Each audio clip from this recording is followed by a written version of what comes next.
ГСП онлайн. Городские новости сейчас. Среда, 14:00, ГДК. Отмечается 25 марта, День работника культуры. Подведение итогов прошедшего года культуры. Проведено множество мероприятий. Только из бюджета города на это выделено 232,5 миллиона рублей.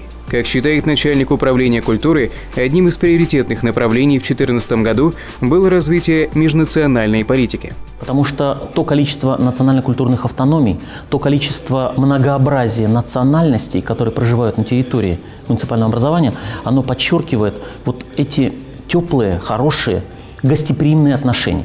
Как отмечает Владимир Юрковский, в Ухте невооруженным взглядом заметен культурный рост. Однако еще многое предстоит сделать. Важным событием этого года будет 70-летие Победы в Великой Отечественной войне. Помимо этого планируется торжественная встреча юбилейной даты – 90 лет Республики Коми. И как приятное дополнение, с 26 апреля на территории Дворца культуры заработает цифровой 3D-кинотеатр.